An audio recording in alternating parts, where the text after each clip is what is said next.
Twachua bao gio gi rang vik mat kan ho kwam min esi ket tuk bang vik, twachia esi mot beat, Thursday voi nuoi, dan ong jiao not kung tuoi trong ton fo.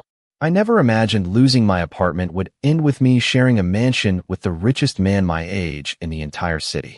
If someone had told me that a month earlier, I would have laughed, thanked them for the terrible joke, and gone back to frosting cupcakes for customers who insisted vanilla and chocolate could somehow taste too emotional. My name is Ethan Carter, and until 3 days ago, my biggest concern was finding enough freelance design work to pay rent before my landlord lost what little patience he still had.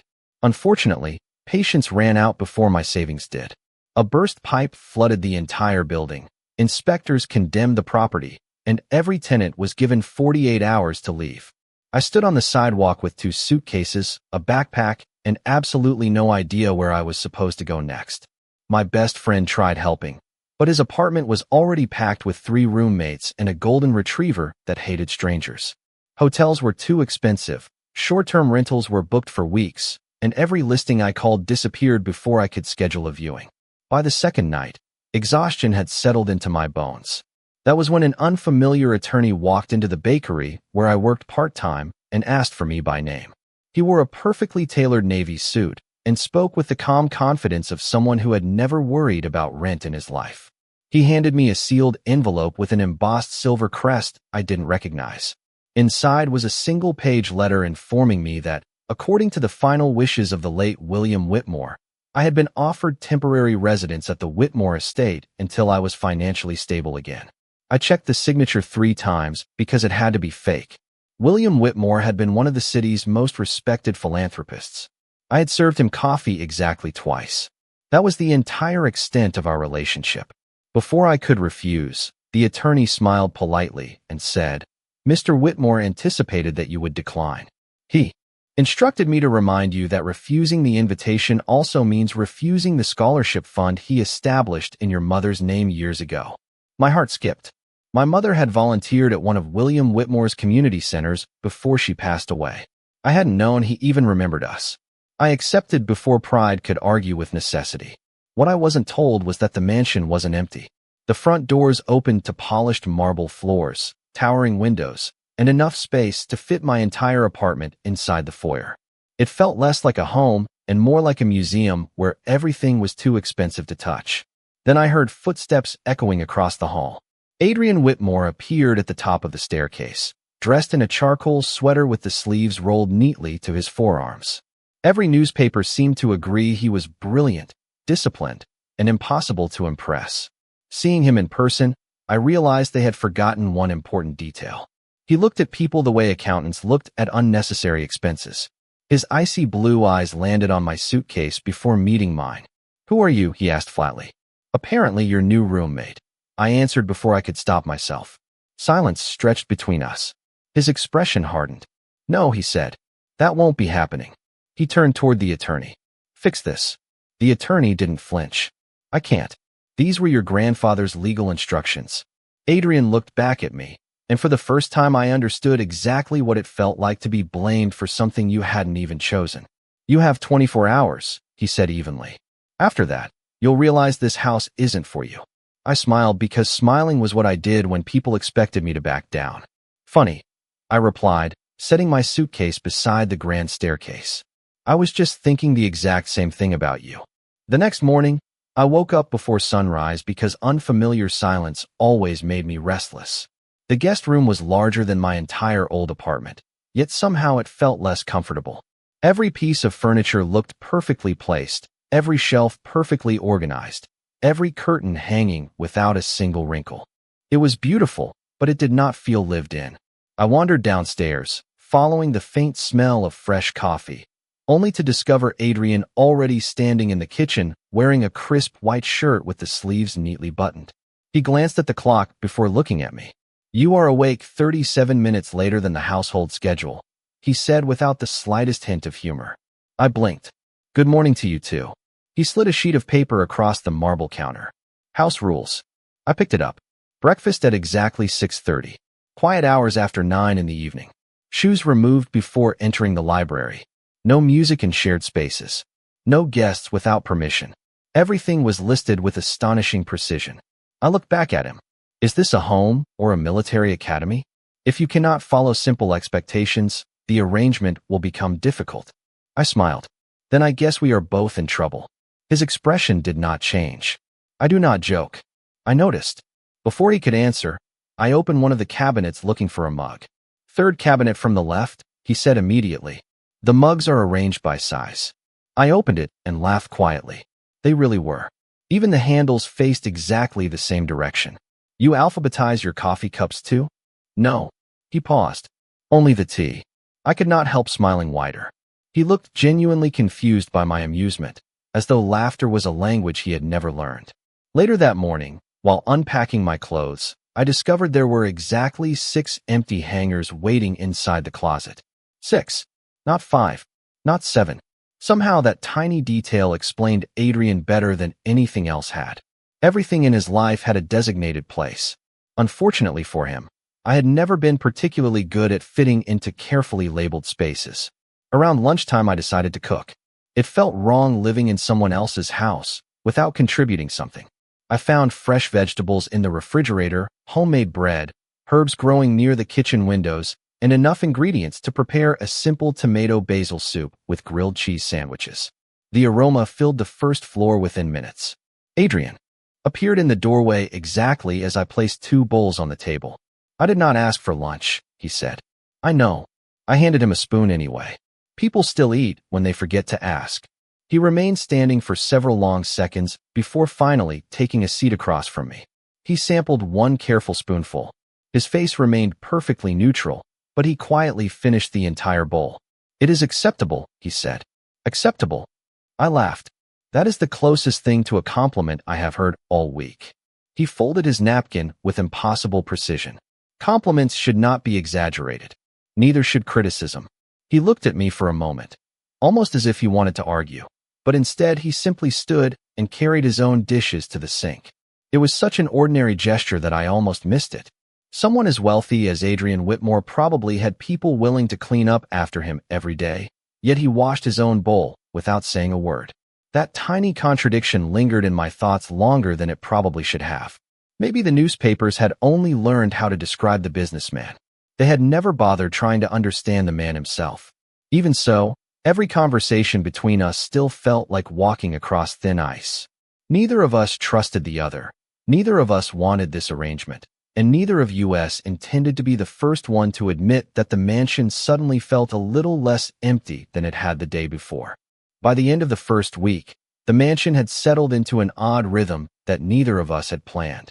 Adrian still woke before sunrise, exercised with quiet discipline, and left for work at exactly 7:15 every morning. I still hummed while making breakfast, left books scattered on the coffee table, and somehow managed to leave a trail of flour behind every time I baked. We continued to disagree about almost everything, yet somehow we stopped arguing about the little things.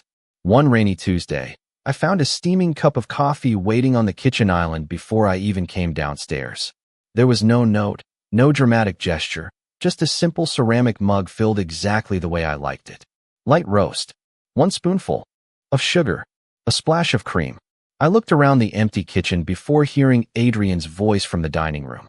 You looked tired yesterday. He did not even lift his eyes from the newspaper.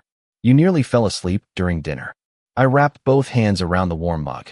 So you remembered how I drink my coffee? It was efficient to remember. I smiled to myself because that answer somehow revealed more than he intended. Later that afternoon, I accidentally broke one of the old wooden dining chairs while trying to reach a box stored on top of a cabinet. The leg cracked beneath my weight, sending me stumbling awkwardly onto the rug. I stared at the damaged chair with genuine panic. It probably cost more than my entire wardrobe. I considered apologizing immediately, but Adrian was still at work. By evening, I had almost convinced myself to confess. Instead, when I walked into the dining room after dinner, the chair was already standing perfectly upright. The broken leg had been repaired so carefully that I could barely tell where the crack had been. Adrian quietly folded his laptop closed. You repaired it? I asked. Throwing it away would have been wasteful. You did not even tell me. You already felt guilty. His answer was so matter-of-fact that I could not find a response. The following morning, I stopped by a neighborhood market before work and noticed fresh herbal tea made from chamomile and lemon balm. I remembered seeing the same brand sitting unopened in the pantry a few days earlier. Without thinking much about it, I bought another box. When I returned home, I placed it beside the coffee machine. Adrian walked in an hour later, loosened his tie, and paused when he noticed it. You replaced it. I figured you were almost out. He stared at the tea for a second longer than necessary. Thank you. It was only 2 words, spoken so quietly that someone else might have missed them. I did not. The days continued passing with tiny exchanges that seemed almost meaningless on their own. I watered the plants in the sunroom because I noticed he always forgot on busy mornings. He quietly fixed the loose button on my winter coat after finding a sewing kit. In one of the drawers, I learned that he disliked almonds because they triggered allergies, so I stopped using almond flour in desserts. A week later, I opened the refrigerator and found fresh strawberries waiting inside because he had overheard me telling a coworker they were my favorite. Neither of us acknowledged these things out loud. We simply noticed. Somewhere between shared breakfasts, repaired furniture, grocery bags left on the kitchen counter, and silent cups of coffee, the mansion began feeling warmer. Adrian was still distant. I was still convinced he smiled less than anyone I had ever met. But every once in a while, I caught him watching me laugh at something ridiculous before quietly looking away the second I noticed. It was confusing because I still could not decide whether he tolerated my presence or wished every day that I would leave. The only thing I knew for certain was that the silence between us no longer felt empty. It was slowly filling with small kindnesses that neither of us seemed brave enough to mention. Another week slipped by so quietly that I almost forgot this arrangement had always been meant to be temporary. Then everything changed on a Thursday evening. I had just finished cleaning the kitchen when I heard unfamiliar voices echoing through the front hall. They were polished, confident voices that carried the unmistakable tone of people who had spent their entire lives expecting doors to open before they reached them. Curious, I stepped toward the staircase, only to freeze when I saw 3 elegantly dressed guests entering the mansion. Adrian stood beside them, every bit the composed air the newspapers admired. His expression remained calm, but the moment his eyes found me across the foyer, something shifted. It was almost too subtle to notice. He gave the smallest shake of his head. A warning. I quietly stepped back into the hallway before anyone else noticed me. Minutes later, there was a soft knock on my bedroom door. Adrian entered without his usual confidence. Instead, he looked unusually tired. Please stay upstairs tonight, he said. My family is here. I frowned. Am I embarrassing? His jaw tightened. That is not the issue. Then what is? He hesitated long enough to make the silence uncomfortable. They would ask questions. Questions about the guy living in your house. Yes. And what is wrong with answering them? He looked toward the window before speaking again. Because they would never believe the truth. After he left, I could still hear distant conversations drifting up from the first floor. Laughter. Crystal glasses. Expensive shoes crossing polished marble. It sounded like an entirely different world from the quiet evenings we had settled into. I tried reading a novel, but curiosity kept winning. Eventually, I walked onto the second-floor balcony that overlooked part of the living room below. Hidden behind the railing, I could hear enough to understand more than I was supposed to. You have been spending far too much time away from the family, an older woman said. Grandfather's arrangements have already created enough gossip. Another voice answered. The board expects stability. Investors do not appreciate surprises. Adrian remained silent until someone finally asked, The guest is still here, is he not? A pause followed. Yes, Adrian answered simply. Then end the arrangement. People are beginning to speculate.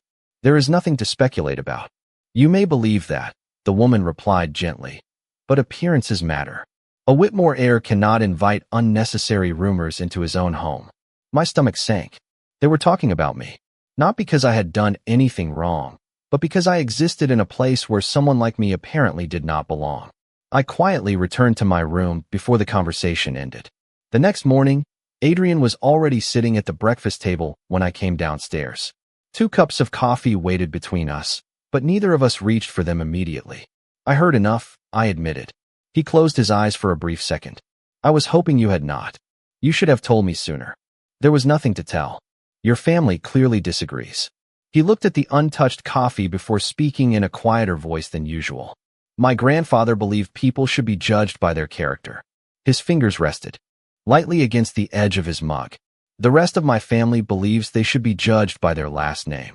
I finally understood why this enormous mansion often felt so empty. It was not because Adrian preferred silence. It was because silence was safer than disappointing people who had already decided exactly who he was supposed to become. I offered him a small smile. You know, I can leave if staying here makes your life harder. He looked directly at me for several long seconds before answering. No. It was only one word, but it carried more certainty than anything he had ever said to me before. Even so, as he stood to leave for work, I could not ignore the uneasy feeling settling in my chest.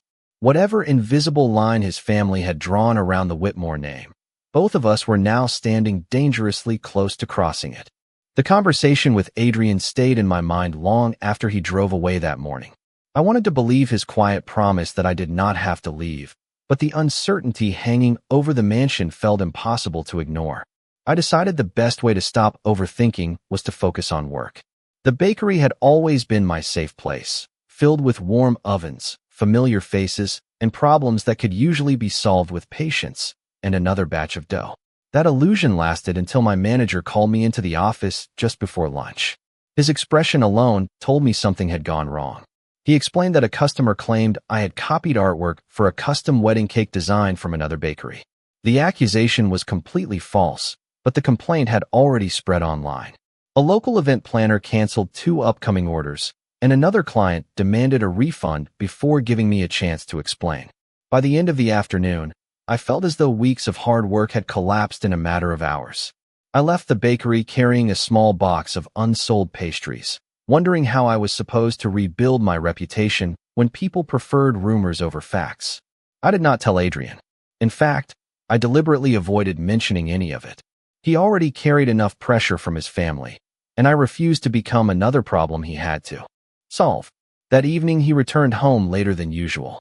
His tie was slightly crooked, and there were faint shadows beneath his eyes that suggested he had skipped dinner again.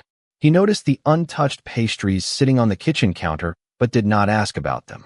Instead, he simply poured himself a glass of water and disappeared into his office. I assumed that was the end of it. The next morning my phone rang while I was walking to work.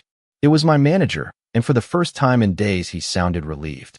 The customer who had made the accusation had withdrawn the complaint after reviewing original design files with an independent consultant.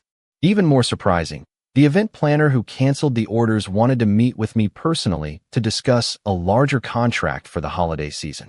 By lunchtime, the negative posts had quietly disappeared, replaced by supportive comments from local businesses praising my work. Nothing about the sudden change made sense. Late that afternoon, I stopped by a small law office because the event planner insisted her attorney had helped clarify the misunderstanding. The receptionist smiled warmly when I introduced myself. Everything has already been resolved, she said. Mr. Whitmore's legal team made sure the original design records were verified. I stared at her in confusion. Mr. Whitmore? She nodded as though it were obvious. They requested complete discretion. My heart sank and lifted at the same time. I returned to the mansion carrying more questions than answers. Adrian was standing in the library, quietly shelving books exactly where they belonged. You knew, I said. He looked at me calmly. About what? The complaint. The lawyer. Everything. He adjusted one of the books before answering. It has been handled. You handled it. The accusation was false. His voice remained even. False accusations should be corrected. I took a slow breath. You never even told me. You value your independence. He met my eyes with the same steady expression he always wore. I did not want you to feel like you owed me anything. For several seconds, neither of us spoke. I realized then that he had done exactly what he always did. No dramatic rescue. No expectation of gratitude. No attempt to make himself look generous. He had simply seen a problem, quietly protected me from the worst of it, and stepped back before anyone noticed. I smiled despite myself. You are terrible at accepting thank you. The corner of his mouth almost moved, so slightly that I wondered if I had imagined it. Perhaps, he replied, but you are getting better at noticing things. As I watched him return another book to the shelf with careful precision, I understood that the strongest kind of kindness was often the one that arrived without asking for recognition, and somehow that realization stayed with me far longer than the crisis ever would. Life inside the mansion continued to change in ways that neither of us acknowledged out loud. The biggest surprise was not that Adrian had become kinder. It was that he had started making room for someone else's routine alongside his own. A month earlier, dinner had been nothing more than another item on his carefully planned schedule. Now he rarely worked through the evening if he knew I would be home. One Friday, I arrived carrying a paper bag filled with fresh vegetables and homemade bread from the neighborhood market. As I stepped into the kitchen, I stopped in disbelief. Adrian was standing in front of the stove wearing an apron that looked as though it had never been used before. A cookbook lay open beside him, covered with colorful sticky notes. He glanced up only briefly before returning his attention to the saucepan. "You are early," he said. "Apparently, I am just in time to witness history." He frowned. "History? You are cooking. I am attempting to cook." I set the groceries down and peeked into the pan.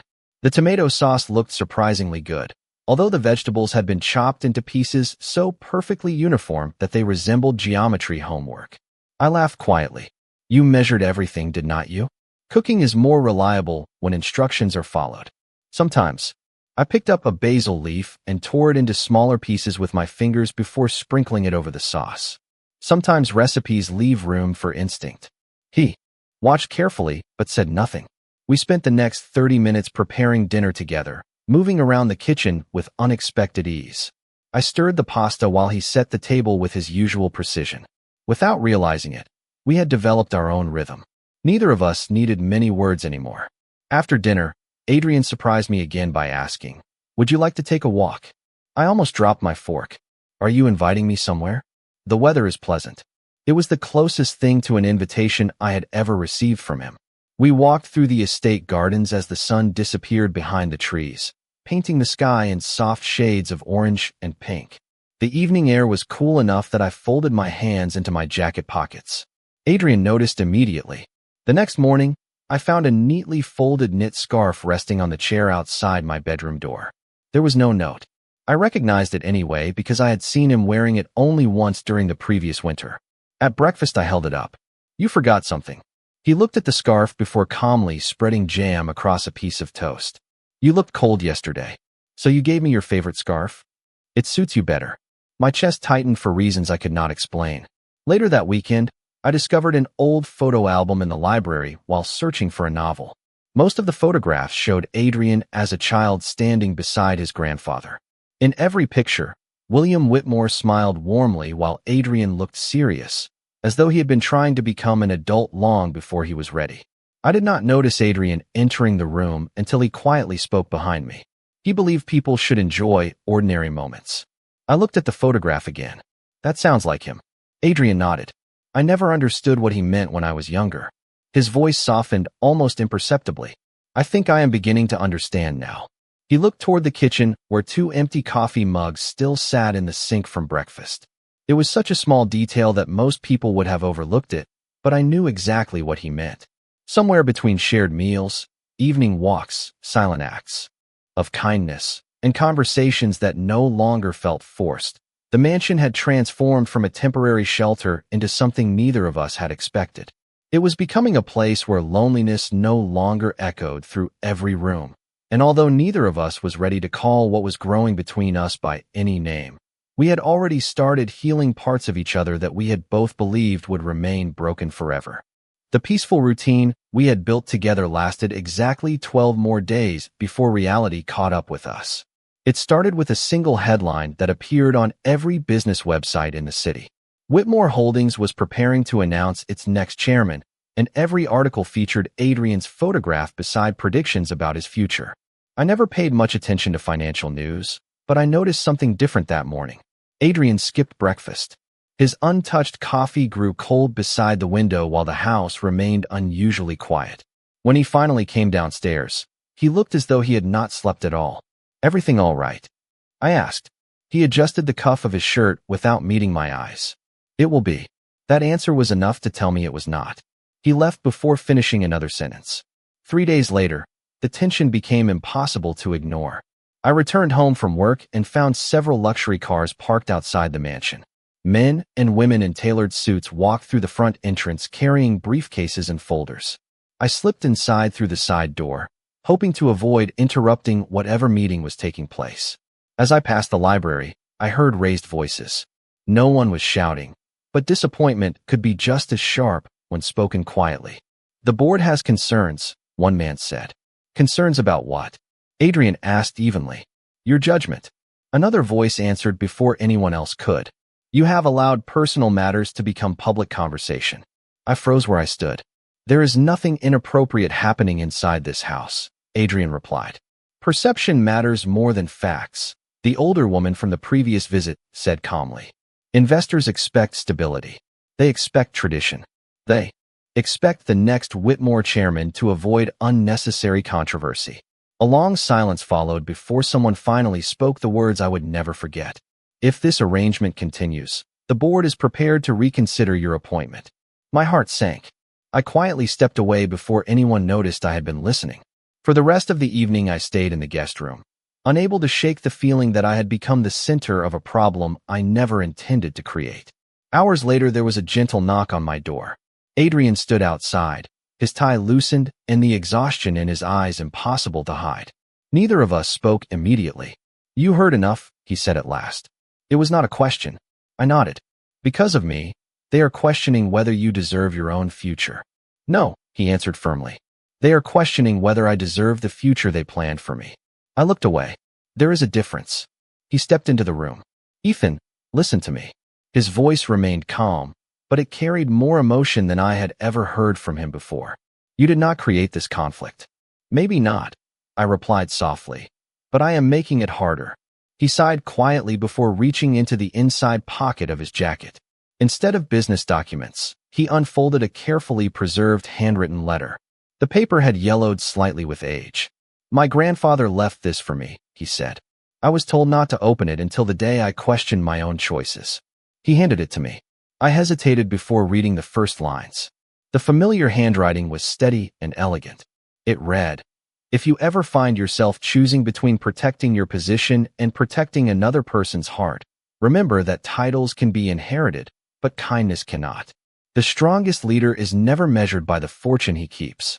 He is measured by the people he refuses to abandon." I looked up slowly. Adrian had been watching my reaction the entire time. For the first time since we met, there was no distance in his expression, no carefully constructed wall, only quiet honesty. In that moment, I understood that the greatest inheritance William Whitmore had left behind was not his company, his fortune, or his mansion. It was the courage to choose compassion when everyone else expected ambition, and somehow that choice had now become ours to make together. The morning after I finished reading William Whitmore's letter, the mansion felt different. Nothing had changed on the surface. Adrian still left for work before 8 o'clock. I still watered the plants in the sunroom before making breakfast. Yet every ordinary moment carried a quiet awareness that neither of us could ignore anymore. We had reached the point where pretending nothing had changed required more effort than simply being honest with ourselves. That evening, Adrian returned home earlier than usual. Instead of disappearing into his office, he loosened his tie, placed his briefcase by the front door, and walked into the kitchen where I was preparing dinner. "Can I help?" he asked. I stared at him for a second before laughing softly. "You are asking instead of organizing the cabinets. I am trying something different."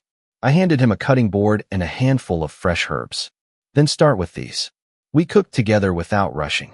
He chopped vegetables with the same careful precision as always, while I adjusted the seasoning without measuring anything.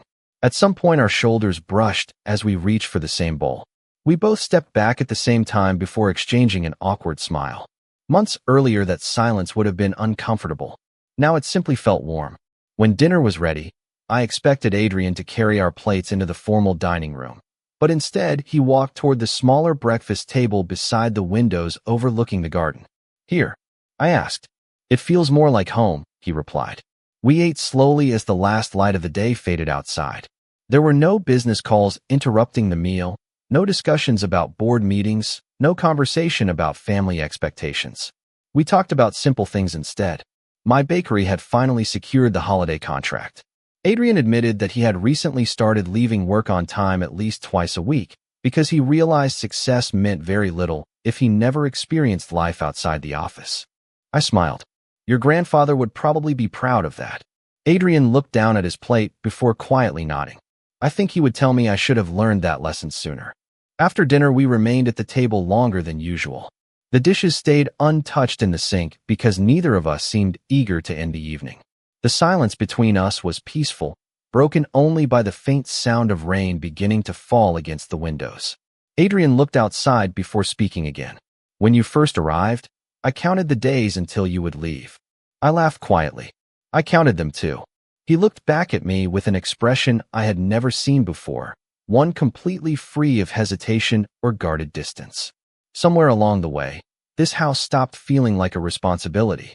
His voice remained calm, but every word carried quiet sincerity. It became a place I wanted to come back to because you were here. My heart seemed to forget how to beat for a moment.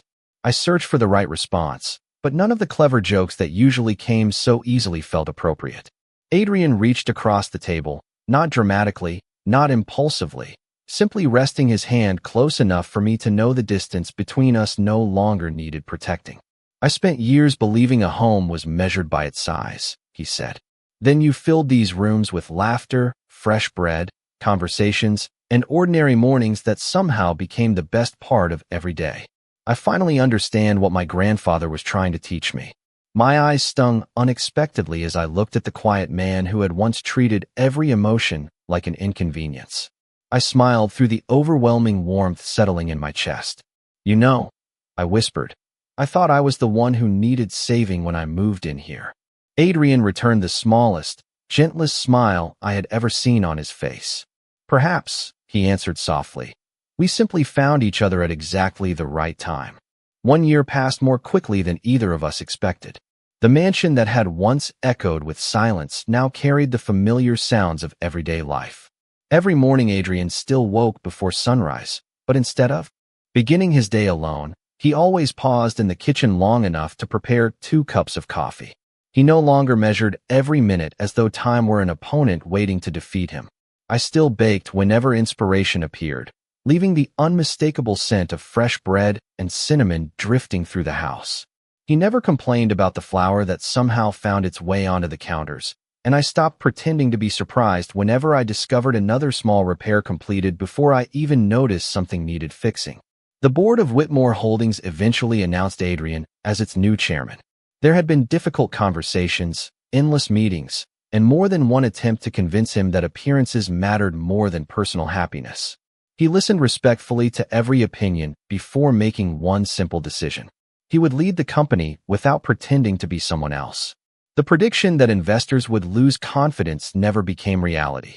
Instead, employees spoke about a leader who actually listened. Community projects expanded across the city, and the charitable programs William Whitmore had cherished received more support than ever before.